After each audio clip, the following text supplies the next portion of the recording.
नमस्कार, प्रदेश एक्सप्रेस में आपका स्वागत है। मैं हूं आपकी साथ अंकिता और आइए अब खबरें देखते हैं विस्तार से। मध्य प्रदेश के सबसे बड़े सरकारी अस्पताल MYH में रविवार शाम को एक दिन का बच्चा चोरी होने का मामला सामने आया है।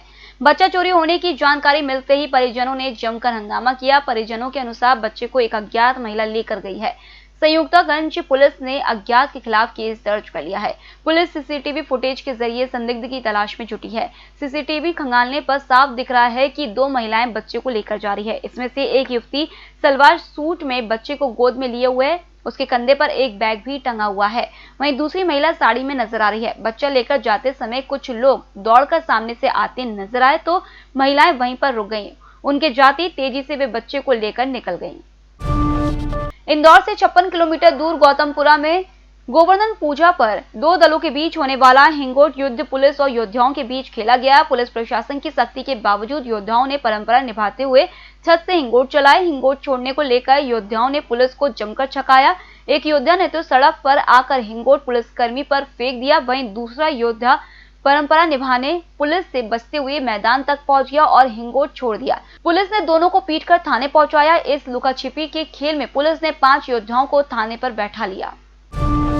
सरकारी जमीन पर अतिक्रमण किए जाने के मामले में विगत 8 नवंबर से जेल में बंद कंप्यूटर बाबा की अर्जी पर रविवार को हाई कोर्ट की स्पेशल बेंच ने सुनवाई की।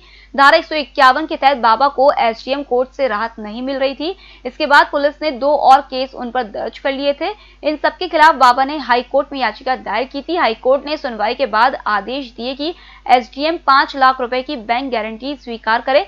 बैंक गारंटी स्वीकार करने में कोई परेशानी हो तो इतनी ही राशि की निजी बॉन्ड पर बाबा को जमानत दी जाए। मध्य प्रदेश के 28 सीटों के लिए हुए उपचुनाव में कांग्रेस और भाजपा दोनों ही दलों के नेताओं ने एक दूसरे पर जमकर जुबानी तीर चलाए। इन सबके उलट रविवार को अलग नजारा देखने को मिला। विरोधी पार्टी के 2 बड़े नेता एक दूसरे के गले मिले और मिठाई भी खिलाई। ये दोनों नेता थे कांग्रेस के पूर्व मंत्री जीतू पटवारी और भाजपा के पूर्व विधायक जीतू जिराती। दोनों जीतू राव विधानसभा सीट से ही चुनाव जीतकर विधानसभा पहुंचे हैं। पटवारी को जिराती दोनों ने ही एक दूसरे को चुनाव में हराया है। पूर्व मंत्री सज्जन सिंह वर्मा ने मध्य प्रदेश उपचुनाव में कांग्रेस की हार की सबसे बड़ी वजह ईवीएम में गड़बड़ी को बताया है। उन्होंने कहा कि भाजपा ने ईवीएम में जादूगरी कर यह चुनाव जीता है। यह विकल्प हमारे पास भी आया था, लेकिन हमने इसका सहारा नहीं लिया। कांग्रेस को 9 सीट मिलने और इमरती देवी के हार को उन्होंने भाजपा का प्लान बताया। कहा इमरती देवी गले की हड्डी बन जाती, इसलिए भाजपा ने उन्हें हरवा दिया। होटल गौरीशी भोपाल शहर के बीचों बीच स्थित ठहरने की सर्व सुविधा युक्त जगह है।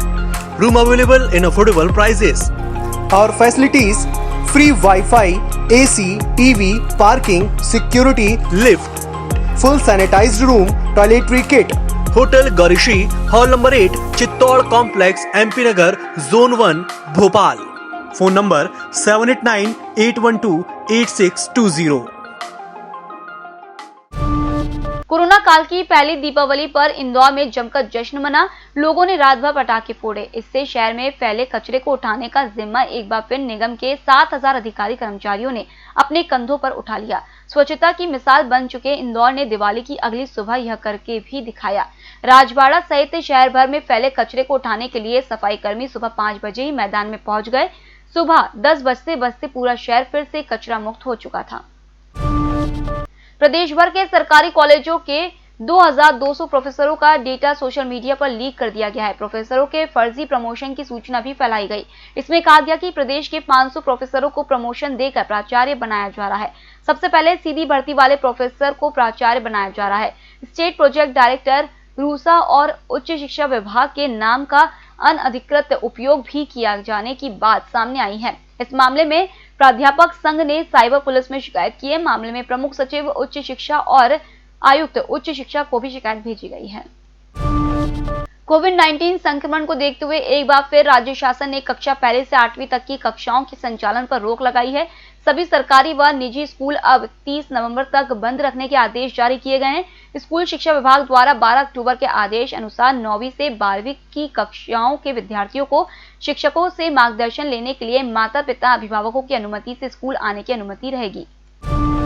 ग्वालियर में भी संक्रमण दर बढ़ चुकी है। कोरोना के शिकार सबसे अधिक युवा बन रहे हैं, क्योंकि वह रोजगार की तलाश में घर से बाहर निकलते हैं और कोरोना के शिकार बन जाते हैं। पर परेशानी यह है कि यही युवा कोरोना के कैरियर भी बन रहे हैं। इसके बाद तेजी से फैल रहा कोरोना घातक होता जा रहा है। पिछले 3 दिन में 10 लोग कोरोना से जान गंवा चुके हैं। खास बात यह है कि कोरोना से जान गंवाने वाले सर्वाधिक युवा व अधेड़ हैं। इससे साफ है कि कोरोना अब घातक हो चुका है। कोरोना में लापरवाही आपके प्राणों को संकट में डाल सकती है। मध्य प्रदेश में विधानसभा उपचुनाव के बाद राज्य की भाजपा शासित सरकार के पक्ष में बहुमत के बाद अब नगरीय निकाय और त्रिस्तरीय पंचायत चुनाव की तैयारियां भी शुरू हो चुकी हैं। इंदौर नगर निगम की अंतिम मतदाता सूची का प्रकाशन पहले ही हो चुका है। जिले की 8 नगर परिषदों की मतदाता सूची का काम अब तक नहीं हो पाया। इनमें महू गांव, मानपुर, बेटमा, हातोद, दीपालपुर, गौतमपुरा, सांवेर और राऊ शामिल है। माना जा रहा है कि जल्द ही इन नगर परिषदों की सूची का अंतिम प्रकाशन भी कर दिया जाएगा। इसके साथ ही इन सूचियों पर दावे आपत्ति बुलवाए जाएंगे।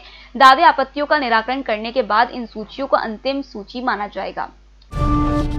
बांधवगढ़ टाइगर रिजर्व के पनपथा बफर जोन की सीमा से लगे शहडोल जिले के ब्योहारी रेंज के जमुनिया गांव में रविवार को एक बाघ का शव मिला। पूरी तरह सड़कर कंकाल में बदल चुका शव कई दिन पुराना है और रेत में दबा मिला। गश्ती दल ने इसे बरामद किया है। अनुमान है कि बाघ का शिकार करने के बाद शिकारियों ने शव को जमीन में दफना दिया होगा। शव अधिक गहराई में दफन नहीं हुआ था, इसी वजह से ऊपर की मिट्टी हटने पर दिखाई दे गया। शव इतना सड़ गया था कि उसकी खाल पूरी तरह खत्म हो गई है, वह हड्डियां भी गलने लगी थी। फिलहाल इस बुलेटिन में इतना ही। आप बने रहिए EMS टीवी के साथ। नमस्कार।